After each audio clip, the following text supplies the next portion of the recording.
Okay, am I going through menopause? We're going to start? Yep. Here we go.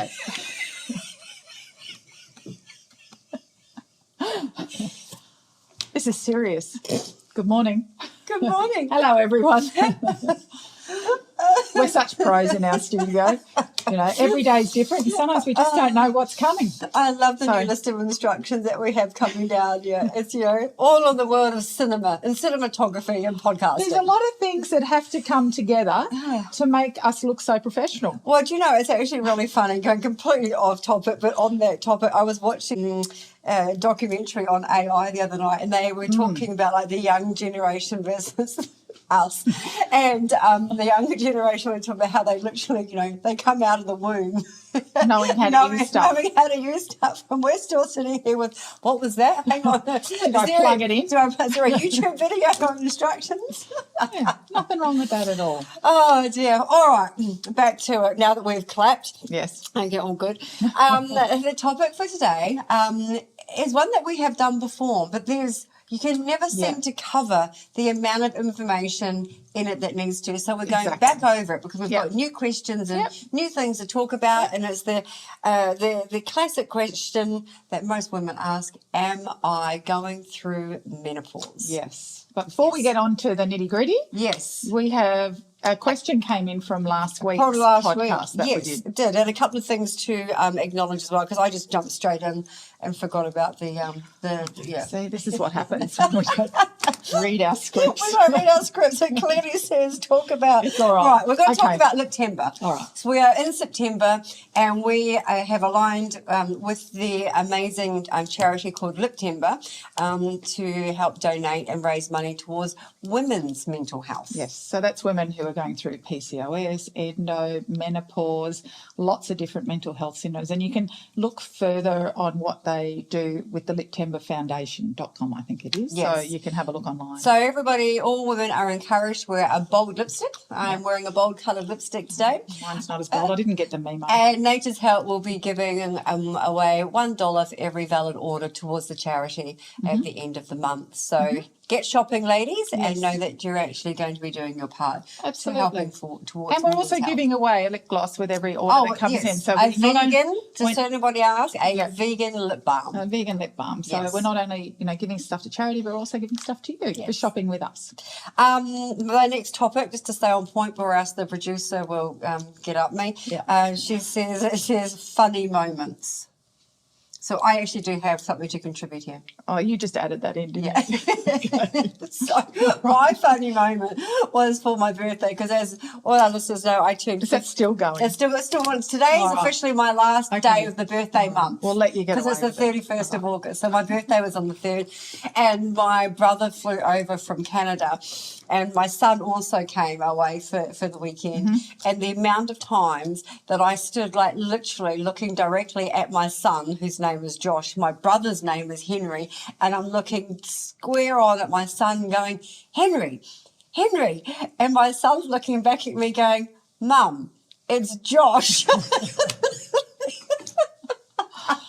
And then I would do it to Henry as well. I'm like, Josh, and he's like, Kirsty, I'm your brother. Oh, and they do look similar, though. They do look similar, yeah. So you're forgiven for that. Yes, but it could be a symptom of what we're going to be speaking about now. It is, yes. I did put it down to menopause, absolutely. That was my get out of jail card. That's going to be a question. I'm going to talk a little bit more about that. Is it menopause? But the question from Cara from last week was, and it's a really common question we get asked quite often, can I take too many supplements? The answer is yes, you can. Because the problem is too, especially when we self-prescribe, because you can get onto Google and you can think that, oh my God, I've got that symptom, so I'm going to take this for that, this for that, this for that. And so you end up, as most of us do, with a massive box of supplements at home. And so in the morning you might pop a handful of things. And that's what we talked about as part of that podcast, was not only is it a waste of money, but you're not addressing the main symptom. So my advice is always really don't take any more than 2 or 3 at a time, because then you'll also know what's working for you, right? Because if you're taking a handful, how do you know what's working? So address the main... Especially if you have an ailment. If you're talking about... What's the priority right now? Yeah. What are you trying to address right now? And take the supplement that is designed for that, and maybe something that it assists with the absorption of it, that will be enough. I understand where the question comes from, because especially with the, with gym life being part of life, and everybody's taking protein powder or whey powder, and all these kind of supplements, for energy and to keep you going, and muscle strengthening and all the rest of it. So a lot of people are already taking a baseline of maybe 2 or 3 supplements just for physical performance. Yeah, and just for general health and well-being. That's right. Absolutely. So, but, if you want to add a few things into it, but just also there is that importance of spacing out your vitamins. So, yes, you can take too many at once is the short answer to that. And always, as I've always said, go and have a chat to someone who understands supplements and can prioritise them for you. And remember, food is going to be your first food is medicine. Food is medicine. Always. Absolutely. Yeah. All right. On to today's topic finally. Producer says, well done, Kirsty. Move on. Thank you very much. Move on. All right. Am I going through my menopause? All right, well, am I going through menopause? I'm a really good person to have this conversation with, being, just turned 50, perimenopausal, just perimenopausal though, by the way. And sometimes, I still question, am I going through menopause, or is this just me getting older? Is the insomnia that I've had for the last year has been a really good example of that. I haven't slept for a year, as you know. Yes. And then by the time the party had finished and all the other projects had finished, I have gone back to actually sleeping. The last 2 weeks I've got my sleep back, but up until that point I was absolutely convinced it was menopause insomnia. See, I think it's easy for us to just straight away blame it on perimenopause or menopause or postmenopause. It's very easy to just go, oh, it must be menopause, because it helps you to cope with it or deal with it. Perimenopause is going to be a accumulation of a few different things, and one of the main things that you should be aware of if you're in perimenopause is the changes in your menstrual cycle. Yes. So if you're experiencing, longer, shorter, heavier, lighter, more painful, there's all these symptoms around your menstrual cycle, obviously go to the doctor and get it checked. You need to, make sure that there's nothing sinister going on.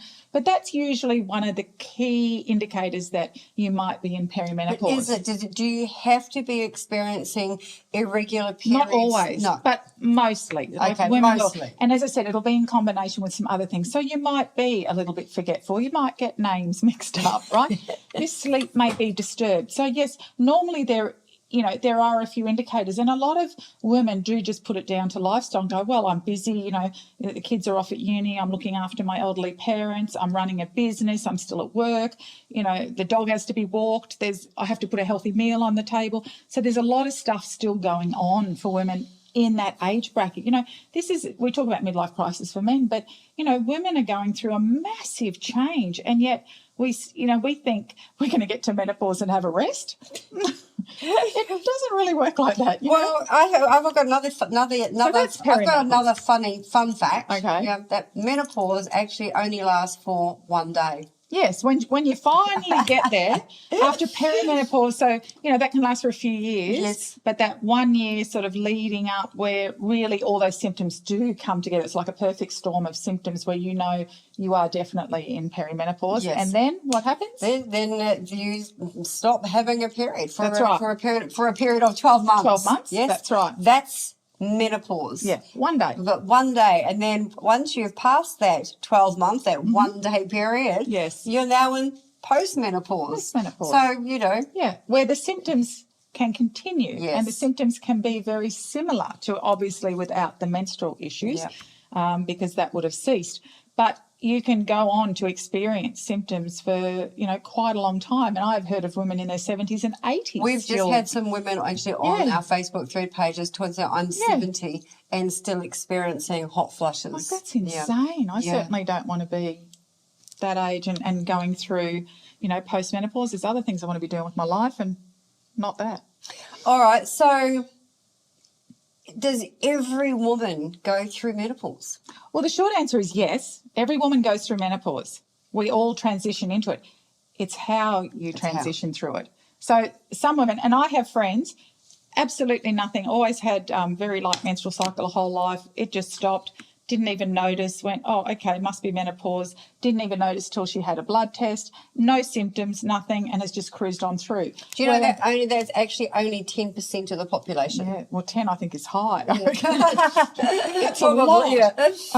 But, you know, for most women, they will experience a myriad of different symptoms and obviously hot flushes. That, you know. Well, you've got natural menopause, like you're going through it naturally, but then you've also got medically induced menopause, which is borderline cruel for a lot of women. Like the symptoms that they experience really can be tenfold. Well, I think it's cruel because they're not taught how to, because you know, your hormones don't just disappear, so your adrenals pick up the slack. So if you are in a medically induced menopause because your ovaries have been removed through hysterectomy or, you know, accident or for whatever reason or cancer or what, you know, there are lots of reasons why, they're not educated on the other body systems that can be supported to still help produce enough hormone to allow them to, you know, not be in this dire state. But the sad thing about that is, because I've had a couple of friends that have gone through medical-induced menopause, and it's not that they weren't prepared for it. The doctors actually aren't. They're not. They don't understand, and they don't convey what actually does come with, you know, especially like you said, after a hysterectomy or having a prolapsed. Or taking your ovaries out. Yeah, basically. exactly. You know, so when you have that medical-induced menopause, you know, both the doctor and the patient really aren't prepared for that. And then what happens is they come, you know, they get into it. The symptoms are so severe. Yeah. There's very little choice for them other than HRT. And then HRT especially can be problematic, especially if they've had ovarian cancer. Exactly. Yes. And so there's just not enough information out there for doctors and specialists to be able to really help and guide. Well, not from the natural world, even though they are educated on how the body works, on the biology and chemistry of, you know, how the female anatomy works. Unfortunately, there's just not enough emphasis put on that to help women. And, you know, sadly, a lot of the gynecologists who do the surgery are males, you know, and I think when you are disassociated because you're not a female and you can't actually experience, you know, it's like the old days where women had menopause or perimenopause symptoms and they were told it's all in their head, go away, there's nothing wrong with you, your blood tests come back fine, you know, here's an antidepressant. Yes. So I think that's sort of the next stage of that, and it is something we need to educate women more on, that there is something that you can do. It doesn't mean that you have to suffer so badly. Yeah, okay. So it's a big subject. Yeah, it is a big subject. It's probably something that we could probably get someone on to actually talk about with you. I think so.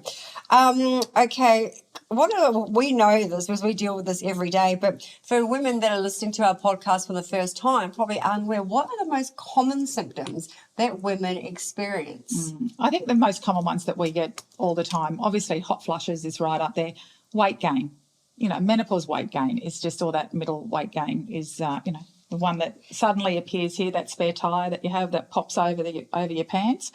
Well, let's just talk about that for a moment, because it is something that women are the most concerned with when going through menopause, because what they find is when they start to go through perimenopause and menopause and even post, as you said, that they get that weight gain around that area, and they find that everything that they've always done before doesn't work. That's right. It doesn't work. You know, they've done low carb, they've gone to the gym, they've done a number of different programs. I'm going to call them programs. I'm going to say diets. So they can put on 3 kilos. You know, that type of thing.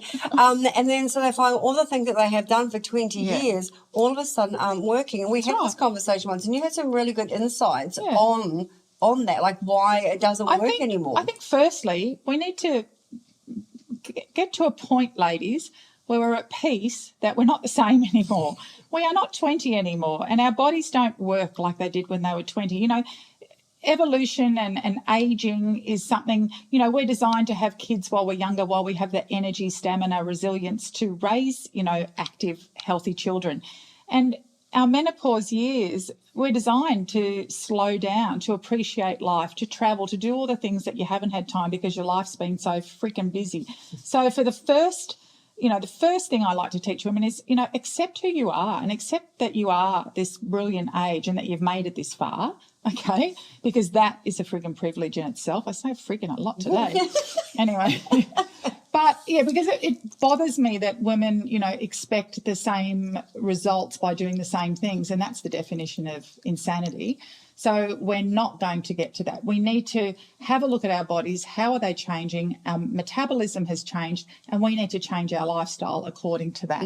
So, chill the frig out, ladies, first. Accept who you are. You're beautiful, you're powerful, you're strong, you're wise, you're experienced. You've got all these amazing, life behind you that you can teach other people, and accept the fact that our bodies are different and just roll with it. So why do we, though? Why do we as women, with the middle-age spread, which is such a horrible term, but it is what it is, why are we so fixated on, getting rid of it, hiding it, and not embracing it? I don't think we are. I think we're being told by society's expectations that that's what we should be. And that's where this whole conversation about is accepting who you are and your body and different bodies, who we are. This doesn't happen in Europe and in other countries. You go over there, curvy women are loved and adored, and here curvy women are fat shamed. So that's another whole podcast we should get onto. We are not getting very far. We're not. Okay. All right. So the question next is what do I do next? As in, all right, I am definitely in peri-menopause, diagnosed, self-diagnosed, whatever. I'm in peri-menopause. I'm experiencing, let's say, on average 3 to 5 symptoms, because that's what the average person is. What do I do? Okay. Where do I go? Well, find a practitioner who you can align with, who has your best interests at heart, whether that be a naturopath, nutritionist, your GP, gyno, whoever that would be. And one of the ways, and I just want to put this out there because a lot of women, like I said, we blame it straight away on perimenopause or menopause. So one of the best ways for you to tell whether you are in perimenopause or menopause is if you're taking a menopause supplement. So if you are taking something for hot flushes, if you are taking something for brain fog, if you are taking HRT or MHT or whatever it is you may be, if it's working for you consistently, then that's a sign that you are in perimenopause or, having menopausal symptoms. If it's not working for you, it means it's not menopause. It means you need to look at your lifestyle. There's other stuff going on. So it could be, your liver could be needing a little bit more love. Maybe you're consuming too much alcohol. Maybe you're eating too much sugar. Maybe you're stressed. That can be. Maybe you're low in iron. Absolutely. Low iron can make you dizzy and brain foggy and forgetful. So, it may not be menopause. So the best way to find out is to actually take a product. If it works for you, obviously if it's a safe product, take it in safety and as prescribed. If it's working for you, obviously then you're going to transition into that menopause journey. But if it's not working for you, it's not menopause. It's could be syndrome X. It could be weight issues, metabolic issues. Could be low iron. Could be other things that are happening in your body. So easy to blame menopause, but not always. Which is true. Like I buy into that. I do buy into that. But some women experience severe menopause symptoms, and others are mild, for example. So they can be taking a supplement. Let's say like Cool, for example, and that works really well for people that have got mild to moderate hot flushes. But someone that is is having 30, 40 really overwhelming inferno flushes. Absolutely. Why is that? Why is the variance of these symptoms so dramatic from woman to woman? Well, that would be a case of get a hormone saliva test, get onto a naturopath or someone who can facilitate that for you, because that will basically show that there's a massive imbalance with your different estrogens. There's not just one, there's several, progesterone and testosterone, possibly cortisol as well, and your adrenal hormones. So all of that needs to be looked at. It's never just one of those hormones. So women that have really debilitating symptoms have usually got very debilitating hormone imbalances going on. So that's the difference. And lifestyle. I can't, it has to be a lifestyle change. As I said, you can't do what you were doing in your 20s. You can't eat the same shit. You can't keep drinking a bottle of wine every night. It is going to have an impact on your hormones, and it's going to be tenfold. It's going to be much worse. So it's all those things together. So women who say that, they've just had menopause and all these symptoms are not addressing everything else that's going on in their body. I'm really going off today. You're on fire. You're absolutely. I'm just letting you go. You're on fire. I also get really tired of women saying, "Oh, I've done everything," or I'm not doing anything else wrong. But when you actually start to dissect their lifestyle and their diet, their exercise, their peace, their joy, how are they feeling? Are they happy? Relationships, all that sort of stuff. you start looking at that and you're going, well, you've got all this stuff that needs to be addressed, and that all plays a big part. Yeah, and look, I've actually written down here self-education as a note to jump in there, because self-reflection. Yeah, like women need some self-reflection. Personal responsibility. Yeah, you can't just get to 52 years old, go through menopause, and then just blame everything on menopause. Blame every bad mood, every pound gain. Everything that's going on wrong in your life. You can't go through. You can't keep saying it's menopause all the time. And the reason that you can't do that, ladies, is because menopause can last up for 10 years. You can't blame something for 10 years. You have to take personal responsibility. And you're just going to be a cranky old woman. Part of personal responsibility is self-education. So you can't just rely on clickbait headings and things. You have to learn to read a full article. You have to learn where that article came from. You need to look for people that are respected in the not hand over your health to someone. Like it's the same. Don't hand over your health to a doctor. Don't even hand over the health to a naturopath like me. I'm there to hold your hand and facilitate it and guide you and show you the way. But I can't make you take your supplements. I can't make you eat better food. You have done that to me. That's different to you. And the girls in the office. Have you taken your supplements? But, yes, women have to. You are totally responsible for your health. Not the doctor, not the naturopath, not anyone else. It is you. Yeah. And, when we have some self-reflection and can go, what are we responsible for and what can we do? You can keep saying to yourself, I'm going to eat a good meal. I'm not going to drink wine. Well, are you? Have you? Why haven't you? Why aren't you making those changes? You would scare me. Yeah, coming to hard see you. today. Yeah, you're hard today, aren't you? You better there's self-accountability is the next thing. I suppose. Who knows? We might get some feedback and go, geez, Mona's a bit hard, but I think sometimes you just have to say it. It's with some patients too, and I found over many years in clinic that. So you just have to name it sometimes, because you can say it as softly and go round in circles with some women and men as well as much as you like. But sometimes they just need to hear the truth and they need to hear the hard facts. And, a lot of it comes down to them and the changes they need to make. And if you're not prepared to do it, well, then don't be prepared to say Menopause can be as hard or as easy as you choose it to be. And albeit I appreciate that some women, many women, do start off with a really tough... a starting point. A really tough starting point. So once again, it's all about self-education and just learning about what your body's going on, rather than just listening to someone tell you what's going on with your body. I agree. All right, I'm scared for the next one. I'm not. All right, next one is do I have to go on medication as an HRT? Do I have to? I mean, we know the answer to this. Yeah, the answer is you don't have to do anything. Everybody has a choice on whether they choose the medical and pharmaceutical path or whether they choose a natural path or a combination of both. So now, I want you to reiterate that to people, to the ladies listening, because a lot of women don't think, I don't know why you don't think, ladies, that you can't take both. It doesn't have to be one or the other. You don't have to choose a path. You can have your feet in both lanes. Yeah, you absolutely can. Yeah, but you just need to understand what you're taking, what the effects of it are, what you're taking it for, how long you should be on it for. That's a really big one, because a lot of people that just get prescribed something and then are just on it forever.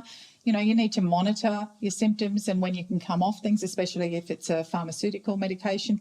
Same with natural supplements. You're not meant to be on them forever. You use them as you need them that are appropriate. So, yes, you can choose your method of healing, and that can be through the GP, can be through naturopath, and it can be a combination of both. Yes. All right. Last one. Is there another one? Well, there is. But that's... There is. Come on. Are there any natural solutions which can help? I mean, well, this is funny because funny though. I think the producer put that in just for just telling us we're almost time up. So wrap it up, ladies. Wrap it up. Going off today. Of course. That's called the Menopause Collection. Yes. Yeah, we're going to blow our own horn now. So, there are natural solutions, and it starts with diet, lifestyle, exercise, and then taking some natural supplements. A lot of people will say that the supplement industry, they're all synthetics. Well, yes, a lot of them are synthetics, but sometimes in times of need, our bodies need a boost. What's great about the Menopause Collection is that they are based on herbs, and herbs have thousands of years in history, thousands of evidence, reports and research papers on them, and shown by different cultures around the world how successful and safe and effective these remedies can be. They come from nature. Our body can assimilate what comes from nature. All medicine has always come from nature. Yes. And that's something else that people also don't even forget. Aspirin comes from the willow bark. White willow bark. Willow bark that's tree, right. But you tell someone, but it's isolated. Yes, but you tell someone that and they think that it's just a lot of airy-fairy stuff. I was like, no, because they've only grown up with a pharmaceutical term, not a natural term of where it originally came from. Absolutely. Yeah. So, nature doesn't cost you money. You can go out and forage this stuff, some of it anyway. Not all of our stuff. Can't forage our stuff. But yes, the Menopause collection is beautiful because it is a combination of herbs, amino acids. We've got some vitamins in there. Some minerals are in there as well to complement these formulations. And they work. And what it is what it's not a one size fits all. The Menopause collection is a range of different products so that women finally get to be able to choose what supplements they take for those symptoms at that time in their part of the journey, because all the symptoms do change over a period of time. These big brands that come out with this one size fits all magic pill just drive me absolutely insane. It just bothers me. But don't forget your lifestyle. Don't forget exercise. Don't forget, finding something that brings you joy and peace and happiness in your day or every week at least. And go and have a big cup of green tea instead of a glass of wine. Well, I think you're going to need wine today. No. I'm making something healthy. You know me. I love my green tea, and so should you, ladies. It's good for you. All right. Well, I think we can wrap that up. You actually got a lot out there in a very short space of time. And we will leave by telling our listeners about the new naming of our female hormone balancing powder. Yes. It is called Her Balance. Yeah. At the moment, there is 30% off. 30% is fantastic. Yep. And why is it so popular? Well, the reason it's so popular is because it's so effective, and also because it tastes great. Yes, it's so tasty and easy to taste every day. Just taking my drink again. 16 ingredients. Sweet 16. So it tastes delicious. Just put it in a glass of water, put it in your water bottle, take it to work with you. It's got some great ingredients in there, like ashwagandha, ginger, herbs. Ginseng. There's a number of herbs in there.